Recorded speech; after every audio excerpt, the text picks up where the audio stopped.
안녕하세요. 저는 고개 돌리면 한 명씩 있을 법한 지극히 평범한 아저씨들 중 한 사람입니다. 제가 올해 요즘 애들이 흔히 말하는 반백살이라는 나이에 접어들게 되었는데요. 50년 동안 살면서 정말 많은 일이 있었던 것 같아요. 저는 친구의 실수라고 해야 할지 잘못된 선택이라고 해야 할지 뭐라고 표현해야 할지 모르겠지만 친구의 어떤 행동 하나 때문에 제 인생은 완전히 뒤바뀌어 버렸어요. 그리고 그 행동으로 인해 친구의 인생도 한순간에 뒤바뀌어 버렸죠. 저는 그 친구 덕분에 잘 살고 있는 것 같아 아직도 감사한 마음으로 가지고 있어요. 정말 복권 1등에 당첨된 것보다 더 큰 행운을 제게 안겨주었거든요. 그 친구가 아니었다면 제가 지금 어떻게 살고 있을지 상상이 안 가요. 제 친구가 도대체 어떤 선택을 했고 그로 인해 제 인생과 친구 인생이 어떻게 바뀌게 됐는지 지금부터 여러분들께 들려드리려고 합니다. 저는 살아오면서 늘 제 삶이 불행하다고만 생각했었어요. 부모를 선택해서 태어날 수 있는 것도 아니었고 연애도 제가 원해서 했던 게 아니었거든요. 제가 5살 때쯤 부모한테 버림받고 줄곧 할머니 품에서 자랐었어요. 부모님께서는 돈이 없어서 어쩔 수 없이 저를 할머니께 맡기고 돈 벌러 타지로 떠났다고 했지만 아직까지 연락도 없고 돌아오지 않는 걸 보면 버린 거나 마찬가지인 거죠. 보통 가난하면 친구들한테 놀림받고 왕따 당하기 일쑤였지만 다른 애들과 저는 달랐어요. 제가 제 외모에 대해 직접 언급하긴 민망하고 쑥스럽지만 나름 잘생긴 편이었거든요. 게다가 내성적이어서 조용했는데 그것도 시크하다고 치켜 올려주는 거예요. 그래서 늘 남자애들, 여자애들 구분할 거 없이 모두한테 인기가 많았었어요. 잘난 얼굴 덕분에 가난해도 놀림받지 않고 친구들이 알아서 따라오니까 저는 굳이 노력하지 않아도 편하게 학교 생활을 할 수 있었죠. 그러다 고등학생 때 누구나 한 명씩 있을 법한 첫사랑이라는 존재가 제게도 생기게 되었죠. 그 여자아이는 어느 누가 봐도 이쁘다라는 감탄사가 나올 정도로 너무 이뻤어요. 거기다 저와 다르게 당차고 활발해서 반대의 매력에 빠졌던 것 같아요. 그 아이도 이쁘장하게 생겼고 성격까지 좋으니 저처럼 인기가 많았어요. 항상 재미로 인기 투표 같은 걸 하면 제가 남자 1위, 그 아이가 여자 1위였었죠. 그래서 가끔 애들이 저와 그 아이를 엮으면서 장난을 치기도 했어요. 처음엔 제가 얼굴만 보고 친구를 사귀는 편이 아니었기 때문에 전교에 그 여자아이가 이쁘다고 소문이 퍼져도 저는 전혀 관심이 없었어요. 제 친구들은 그 아이가 연예인이라도 되는 것 마냥 얼굴 한 번이라도 더 보겠다고 난리였고 저는 그런 아이들의 모습을 보고 고개를 좌우로 흔들면서 한심하다는 생각을 했었죠. 그렇게 2년을 지내다가 3학년이 됐을 때 그 여자아이와 제가 같은 반이 된 거예요. 담임 선생님이 자유로운 성격이셔서 굳이 저희 자리를 마음대로 정해놓거나 그러지 않으셨어요. 저희 보고 학교 등교해서 빈자리에 앉고 싶은 곳에 마음대로 앉으라고 하셨어요. 저는 졸업하면 바로 일하고 싶은 생각에 학교 공부는 때려치우고 일찍부터 자격증을 따놨었거든요. 그래서 수업 시간에 잘 생각으로 제일 먼저 등교해서 맨 앞에 앉았었죠. 맨 앞줄이 어디에 앉든 고개만 살짝 숙이고 자면 책 보는 것처럼 보여서 은근히 안 걸리거든요. 자리를 잡아놓고 그대로 책상에 엎드려서 잤는데 어느 정도 시간이 지나서 시끄러운 소리가 느껴지는 게 반 친구들이 하나둘씩 등교를 한 것 같더라고요. 돗대기 시장처럼 왁자지껄 해졌을 때쯤 서서히 눈을 뜨기 시작했어요. 눈을 뜨니까 제게 안녕하면서 손을 흔들며 인사하는 여자아이 목소리가 들렸어요. 자고 일어나서 그런지 눈앞이 살짝 뿌옇게 보이면서 제 옆에 앉은 아이가 잘 안 보이더라고요. 제가 자세히 보려고 눈을 찌푸렸는데 점점 시야가 돌아오더니 그 여자아이가 보이는 거예요. 안녕? 너 근데 왜 여기 앉았어? 보통 여자애들은 여자애들끼리 앉고 그러지 않나? 그리고 이 자리 선생님 앞이라 부담스럽다고 잘 안 앉으려고 하던데? 그냥 여기 있으면 대놓고 자도 너처럼 안 걸릴 것 같아서. 너 어제 하루 종일 자던데 선생님들이 모르더라? 그래서 한번 앉아봤어. 아, 그래? 이 자리 은근 좋아. 등잔 밑이 어둡다고 선생님한테 안 걸리고 자기엔 최고지. 근데 너도 나처럼 공부 포기했나 보네? 난 이미 공부 포기했거든. 공부를 완전히 포기한 건 아닌데 노력해도 잘 안 돼서 어중간한 상태야. 해야 할까 말아야 할까 고민하는 단계? 지금 우리가 고3인데 아직도 고민을 한다고? 너무 늦은 거 아닌가? 애들 고등학교 입학과 동시에 수능 준비하던데. 야, 너는 늦었다고 생각할 때가 가장 빠르다는 것이다 라는 유명한 명언도 몰라? 난 지금이 가장 빠른 때야. 늦지 않았다고. 열심히 하면 금방 따라잡겠지 뭐. 열심히 하는 거랑 잘하는 거랑 다른 거야. 다 너 위해서 하는 말이다. 너무 상처받지 말고 잘 새겨들어. 저희는 이렇게 오랫동안 대화해본 게 처음인데도 원래 친했던 사이처럼 편안했어요. 그 아이는 소문대로 성격이 되게 밝고 생각하는 것도 엄청 긍정적인 아이였어요. 조용하면서 내성적이고 먼저 다가가지 못하는 저와는 완전히 반대되는 성격이었죠. 그 뒤로도 제게 먼저 인사하고 말을 건네던 게 그 아이였어요. 항상 어떤 상황에도 웃음을 잃지 않는 모습을 보면서 어느샌가 제가 그 아이에게 빠져 있더라고요. 그래서 어떻게 고백을 해야 하나 다른 애들에게 눈에 띄게 하고 싶진 않았고 조용히 쪽지를 적어서 주려니 그것도 괜히 긴장돼서 손이 떨리더라고요. 결국 저는 한참 고민하다가 쪽지에 제 마음을 적어 전해주기로 마음먹었고 대신 제가 제일 친했던 친구에게 쪽지를 그 아이 사물함에 넣어달라고 부탁을 했죠. 그런데 제 친구가 사람 없을 때 넣어야 하니 누군가 올까 싶어 급하게 넣는다고 사물함 위치를 착각해서 그 아이의 사물함이 아닌 그 아이의 친구 사물함에 넣어버린 거예요. 저는 그 사실을 모르고 있었고 하교하려는데 갑자기 다른 여자아이가 저를 부르더니 제가 적은 쪽지를 손에 쥐고서 자기도 저를 좋아하고 있었다고 먼저 다가와줘서 고맙다고 하는 거예요. 당시에는 그날이 제 인생에서 제일 최악의 날이었다고 해도 과언이 아니었어요. 거기서 미안하다고 실수로 잘못 넣었다고 말하면 당사자가 상처받아야 할 것 같아서 거절도 못하고 게다가 저는 주목받는 걸 세상에서 제일 싫어하거든요. 그런데 애들 많은 하굣길에 대놓고 저렇게 말을 하니 당연히 아이들의 관심은 저희한테 쏠려 있고 저는 원치 않은 연애가 시작됐고 진짜 정말 최악 중에 제일 최악인 날이었어요. 제 첫사랑은 그렇게 허망하게 고백조차 못해보고 끝이 났어요. 그런데 이게 무슨 일인지 그 다음날 등교를 하니 쪽지를 대신 넣어준 친구가 제 첫사랑과 사귄다는 얘기가 파다하더라고요. 그 말이 사실이었던 건지 늘 제 옆에 앉던 첫사랑이 여자친구와 같이 등교해서 친구 옆엔 자기가 앉고 제 옆엔 여자친구를 앉혔죠.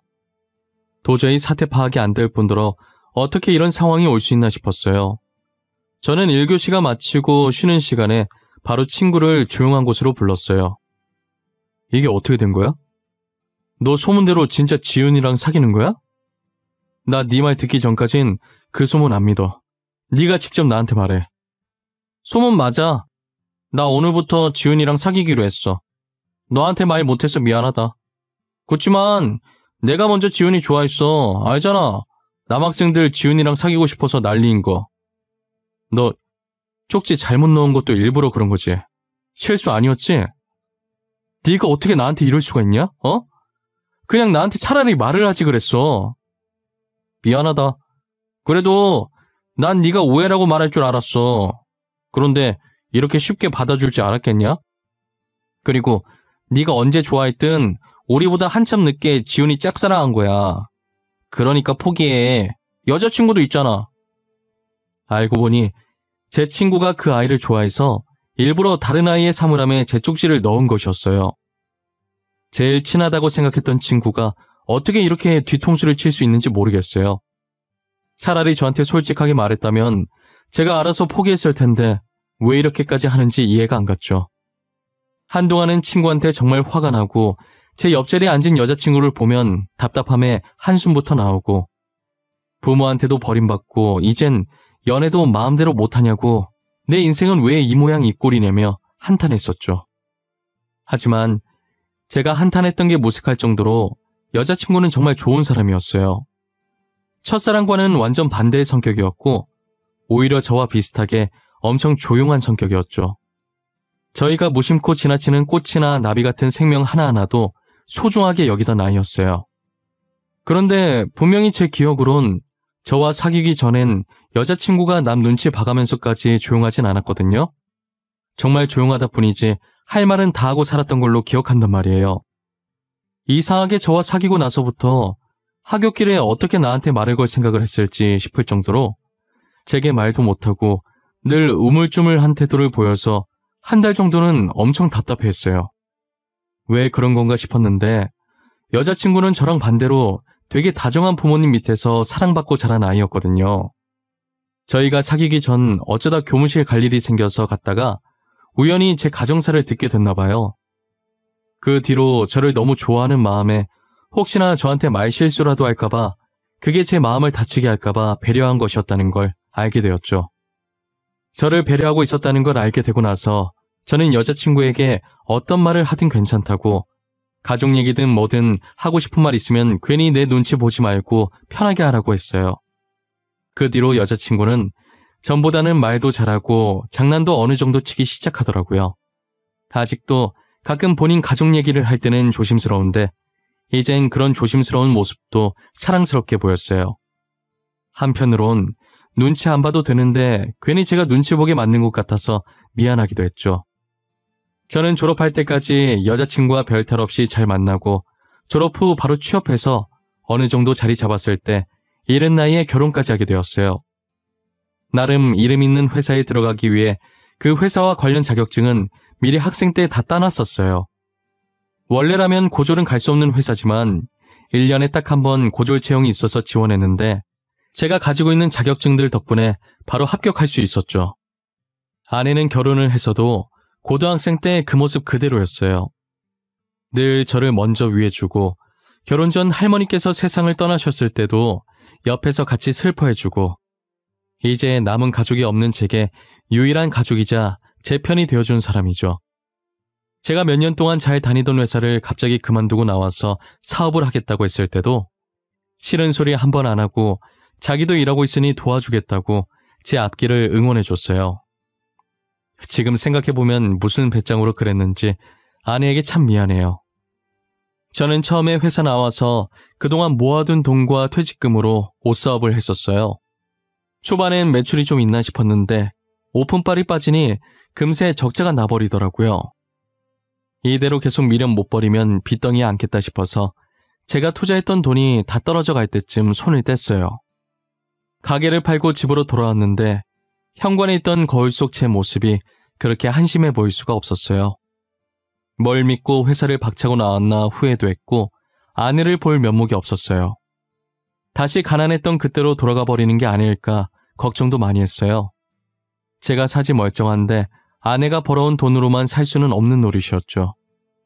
뭐라도 해보려고 발버둥 치는데 아내가 대뜸 사업을 한 번만 더 해보자고 하는 거예요. 옷사업이 망한 지 얼마 지나지도 않았는데 그게 무슨 뚱딴지 같은 소리인가 했어요. 사업을 또 하자고? 여보, 나 망한 지 한 달도 안 됐어. 그런데 그걸 또 하라는 말이야? 그러다 우리 집까지 날려먹으면 어쩌려고 그래. 여보, 이번엔 진짜 잘 될 거야. 느낌이 좋아. 나 믿고 한 번만 더 해보자. 당신 먹는 거 좋아하잖아. 우리 치킨 사업하자. 어때? 치킨 사업? 지금 널리고 널린 게 치킨인데 무슨 치킨 사업을 하자는 거야. 흔한 건 사람들이 관심 안 가져주는 거 몰라? 그렇긴 한데 전에 당신이 내 생일에 직접 치킨 만들어줬었잖아. 그거 진짜 맛있었거든. 그걸 메인으로 잡고 시작해보는 것도 나쁘지 않을 것 같은데. 제가 결혼하고 얼마 안 됐을 때 아내 생일에 치킨을 만들어준 적이 한 번 있었어요. 어렸을 때 제가 치킨 먹고 싶어 할 때마다 비싸다고 할머니께서 직접 만들어 주셨었거든요. 언젠간 할머니께서 제 곁을 떠나고 안 계시면 만들어 먹으려고 레시피를 받아둔 게 있었어요. 그걸 보면서 아내한테 해줬는데 시중에 파는 것보다 맛있다면서 너무 잘 먹는 거예요. 저는 제가 해준 거라 맛없어도 맛있게 먹어준 줄 알았는데 그걸로 사업까지 하자고 할 줄은 몰랐어요. 할머니께서 당시 저한테 알려주신 치킨 레시피가 3개 정도 되는데 만약 사업을 시작하면 하나를 먼저 내보고 성공하면 나머지 2개도 하나씩 풀어야겠다는 생각을 했어요. 아내는 자신이 먼저 해보자고 한 거니까 자기가 사업비 주겠다고 그동안 아내가 악착같이 모은 돈이 들어있는 통장 2개를 제게 내미는 거예요. 제가 망설이고 있자 아내가 제 손을 가져가더니 제 손바닥 위에 통장들을 올려놓더라고요. 나한테 미안해서 돈 못 받는 거지? 그럴 필요 없어. 당신은 무조건 잘할 거야. 내가 장담할 수 있어. 그러니까 나 믿고 시작해. 당신은 두렵지 않아? 만약에 망하면 이 돈은 다 날아가는 거잖아. 당신이 그동안 어떻게 모은 돈인데. 해보지도 않고 왜 망할 거라는 생각부터 하는 거야? 저번에 사업 망한 것 때문에 그래? 사업이라는 게 원래 한 번에 되는 게 아니야. 그래도 겁이 나. 망했던 적이 있으니까 더 겁이 나. 처음 옷 사업했을 땐 전적이 없으니까 자신감이 넘쳤는데 지금은 아니야. 겁먹지 마. 내가 옆에서 이렇게 응원하잖아. 당신 잘할 수 있어. 확실해. 이번엔 꼭 성공할 수 있어. 분명 잘할 수 있을 거라고 자기만 믿고 해보라며 아내는 처음으로 단호하게 자신의 의견을 내보였어요. 아내가 제게 준 돈은 어릴 때 받은 용돈부터 지금까지 일하면서 모아온 자신의 전 재산이었어요. 그 돈이 어떤 돈인지 누구보다도 잘 알고 있었기에 더 망설여진 것이었지만 결국은 아내의 뜻대로 다시 한번 도전해보자는 마음을 먹었어요. 정말 운 좋게도 사람들이 많이 다니고 위치도 좋은 곳에 싼 값으로 임대가 나온 거예요. 저희는 더 생각해볼 것도 없이 바로 계약을 하기로 했어요. 저는 할머니 레시피 하나만 가지고 무작정 사업에 뛰어들었어요. 어떤 일이든 첫 술에 배부를 순 없는 것이니 초반 매출은 살짝 저조하긴 했죠. 그래도 사람들이 많이 다니니 재료값 정도는 벌었고 적자가 나는 수준은 아니었어요. 기본적인 메뉴들은 잘 팔리는데 할머니표 치킨은 다들 선뜻 도전하지 못하더라고요. 아무래도 먹어본 적 없는 치킨이니 돈 내고 도전하기가 쉽진 않겠죠. 그래서 자주 오시는 분께 한번 시식이라도 해보라고 조금씩 드려봤어요. 처음엔 친구들끼리 서로 먼저 먹어보라고 떠밀었어요. 그러다가 동시에 먹어보기로 합의하고 포크로 찍어서 같이 먹더라고요. 인상 찡그리면서 치킨을 넣더니 몇 번 씹어보곤 표정이 풀리는 거예요. 저는 그 순간이 예전 회사에 입사할 당시 합격 통지를 기다리는 것보다 더 떨렸어요. 혹여나 맛없다고 하면 어쩌나 속으로 얼마나 조마조마했는지 몰라요. 손님은 뭘로 만든 거냐고 처음 먹어보는 맛인데 맛있어서 깜짝 놀랐다고 하는 거예요. 그 소리에 다른 테이블에서 한참 메뉴 고르고 있던 손님이 호기심에 할머니표 치킨을 주문했죠. 그렇게 하나둘씩 할머니표 치킨을 먹어보곤 입소문이 타서 이젠 줄 서서 기다릴 정도로 장사가 잘 됐어요. 한 번은 경쟁업체에서 치킨 비법을 알아내려고 저희 가게에 알바로 들어온 적도 있었어요. 하지만 할머니표 치킨은 알바에게 레시피를 알려주지 않았었고 이미 레시피가 제 머리에 있어서 들고 다닐 일이 없었기 때문에 레시피가 적힌 종이도 찾지 못하고 몇 주간 허탕을 쳤었죠. 제가 우연히 화장실에 갔다가 알바가 다른 사람과 내통하는 걸 듣고 가게에서 쫓아냈어요. 그 뒤로 아무리 바빠도 알바를 쓰지 않았고 대신 처제 부부가 저를 도와주곤 했어요. 사업 성공한 지 얼마 지나지 않아 겹경사로 아내가 임신을 하게 되었어요. 제가 벌어오는 돈으로도 충분히 생활이 될 것 같아서 아내는 일을 그만두고 태교에 전념했죠. 그 뒤로도 저희 가게는 단골 손님도 많아지고 멀리서 찾아와서 먹는 손님들도 생겼어요. 가게는 좁은데 손님은 갈수록 늘어서 한참을 고민하다가 확장 이전을 하기로 했어요. 혹시라도 손님들이 찾을 때 불편함 없게 이전 가게와 이분 거리에 있는 곳으로 옮겼어요. 확장 이전을 하니 건물이 더 커진 만큼 손님들도 더 늘기 시작하는 거예요. 아무래도 가게 확장됐다는 소문을 듣고 이제 가게 커졌으니 언제 가든 자리가 있겠다 싶어서 너도나도 오신 것 같았어요. 저는 손님들을 밖에서 힘들게 기다리게 하는 것이 늘 마음에 걸려서 기다리시는 분들께 종이컵에 아기 입에도 쏙 들어갈 정도의 조그만 치킨 몇 개를 담아드리곤 했어요. 그게 또 소문이 나서 서비스 좋다고 사람들이 더 몰리는 거예요. 그렇게 저는 체인점도 몇 개 내게 되고 그 사이에 아내는 눈에 넣어도 안 아플 이쁜 딸을 낳았고 나중에는 본사라고 불리기엔 아직은 많이 부족한 정말 소박하고 조그맣게 사무실도 하나 만들게 됐어요. 아무래도 가게가 늘어나니 식재료 발주 넣고 지점들을 관리하는 사람이 있어야 할 것 같더라고요. 이제 저는 각 지점별로 지점장을 고용하고 주방에서 손을 뗐어요. 그렇게 처제 부부와 함께 사무실에서 일을 하기 시작했고 돈과 관련된 업무는 제 아내가 하고 있었죠. 할머니표 레시피는 비밀이라 제가 사업하면서 친하게 지내게 된 분의 공장에 소스를 맡겨서 매일 오전에 각 지점마다 배포했어요. 계약할 때 비밀보장 각서를 썼기 때문에 레시피가 누설될 걱정은 없었어요. 그렇게 2년 후 다른 레시피로 또 치킨을 신메뉴로 출시했고 그 치킨도 반응이 되게 좋았어요. 신메뉴를 첫 출시할 때 하루에 각 지점별로 20마리 한정으로 판매를 했었어요. 그랬더니 가게 오픈 전부터 줄 서 있고 난리가 아니었죠. 그렇게 나오는 메뉴마다 대박치고 매출은 나날이 상승하고 저희 가족은 돈방석에 앉게 됐죠. 전세만 살던 제 인생에서 신축 아파트로 이사가게 되는 날이 올 줄 몰랐어요. 이렇게 좋은 일만 생겨도 되나 싶을 때쯤 정확히 6년 뒤 아내와 제 사이에 문제가 생기기 시작했어요. 최근 들어 아내가 자꾸 사무실에 안 나오고 어디론가 사라지더라고요. 그리고 가끔 집에서 아내 폰으로 전화가 오면 화들짝 놀라면서 폰을 잽싸게 들고 방으로 들어가 저한테 안 들리게끔 조용히 통화를 하는 행동이 영 미심쩍었어요. 외도하는 게 아닐까라는 생각을 잠깐 했지만 지금까지 봐온 아내는 절대 그런 사람이 아니었어요. 하지만 사무실에 안 나오는 횟수가 잦아지고 의심스러운 행동은 날이 가면 갈수록 심해지는데 의심을 안 하고 싶었지만 안 할 수가 없었죠.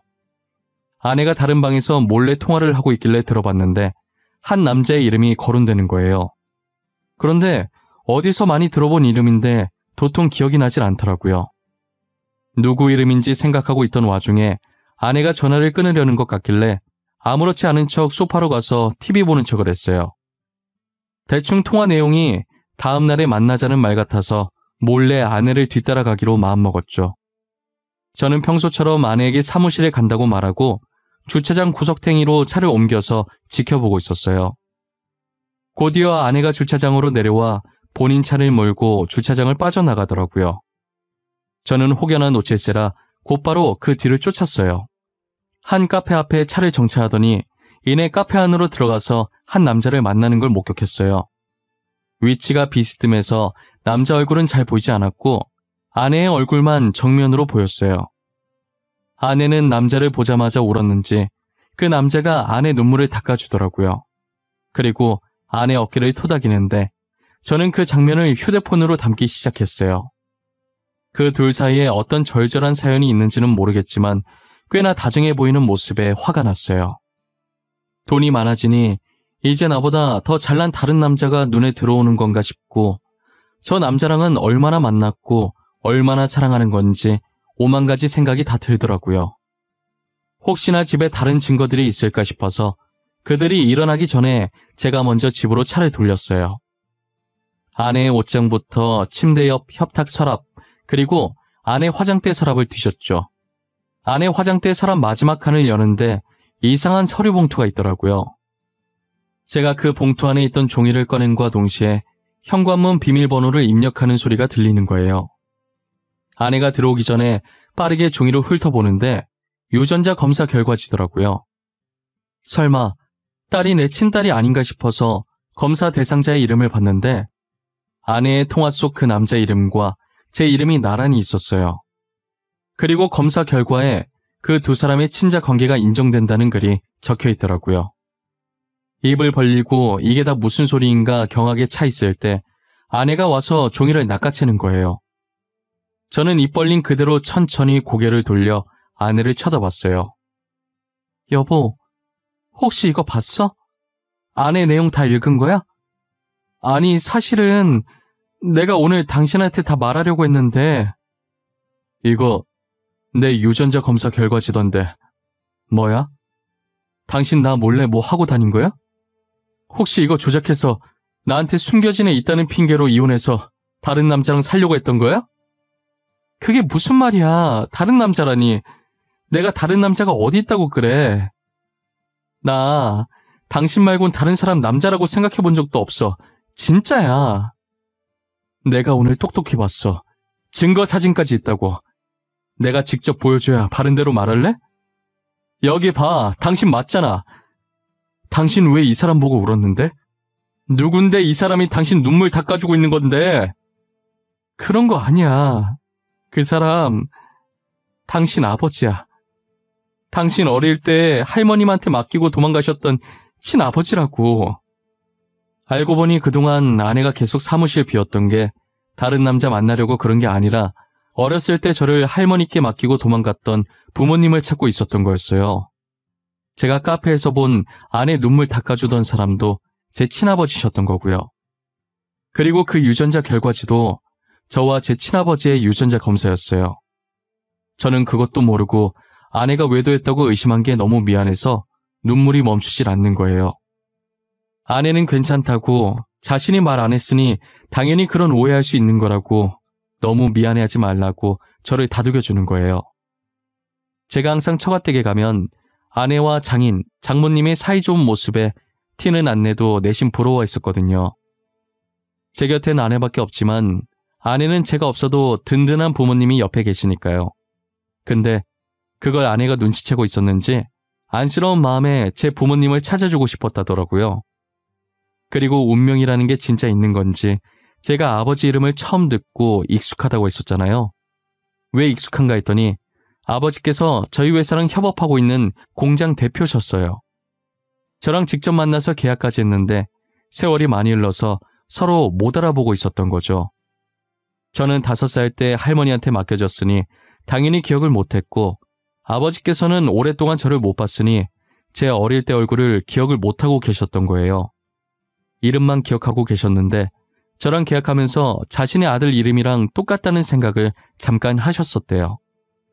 그래서 제 이름을 보고 이제라도 아들을 찾아봐야겠다는 생각이 드셔서 유전자 등록을 해놨는데 최근에 아내가 제 유전자를 등록하면서 유전자가 일치하다는 연락을 받고 만나게 된 것이죠.